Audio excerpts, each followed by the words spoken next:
Good afternoon, everyone.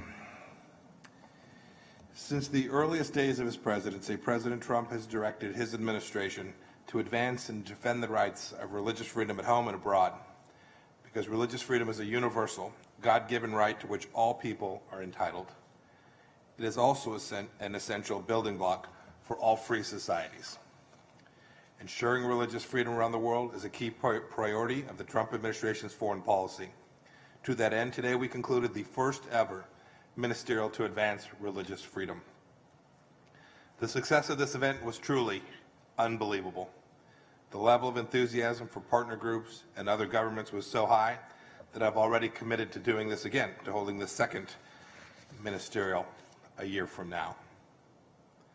This week we were joined by more than 80 foreign delegations and religious leaders from all across the world. We work closely with civil society groups who are often on the front lines of reporting and responding to cases of religious intolerance and persecution. I want to thank the dozens of ministerial-level foreign dignitaries that attended. I interact professionally with them every day in the course of diplomacy, but as a man of faith, their presence this week was significant to me personally as well. Two, we had survivors of religious persecution with us, sharing their stories and driving home why this work is so important.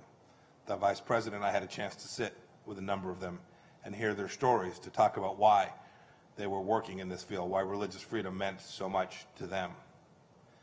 And also today, Vice President Pence gave a speech to bring attention to the plight of religious minorities of all faiths who are persecuted for what they believe, often by their own governments. Vice President also announced that in the coming months, the United States government will launch a Genocide Recovery and Persecution Response Initiative.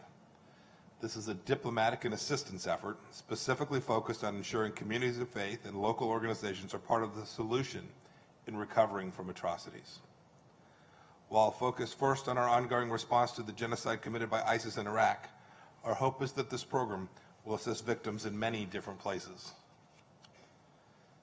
The Department was also proud to host several other U.S. senior government officials to speak this week, including Senior Advisor to the President Jared Kushner, OMB Director Mick Mulvaney, and USAID Administrator Mark Green. And tonight, UN Ambassador Nikki Haley will be giving remarks. We at the State Department are also undertaking several new initiatives to further the cause of religious freedom around the world. First, as the Vice President announced this morning, we've created an International Religious Freedom Fund. This is a joint fund with other nations that will support the work of religious freedom defenders and assist victims of religious persecution. Second, we have created a new International Visitor Leadership Program to bring those working on the front lines of religious freedom issues together, all different faiths from all around the world, to come to the United States. It's a 10-day project and will focus on promoting religious pluralism and protecting the rights of religious minorities. If you are a champion of religious freedom, be on the lookout for announcements coming soon.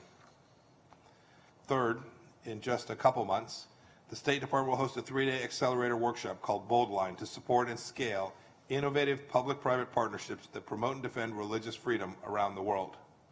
The open calls for proposals is now live on challenge.gov.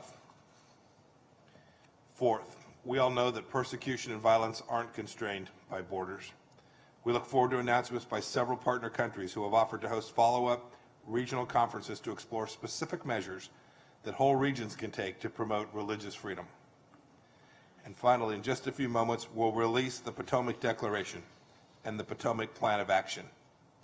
The Potomac Declaration is a formal affirmation that says right up front that the United States takes religious freedom seriously, that we will work with others around the world to help those under attack for their beliefs, and that we expect leaders around the world to make it their priority as well.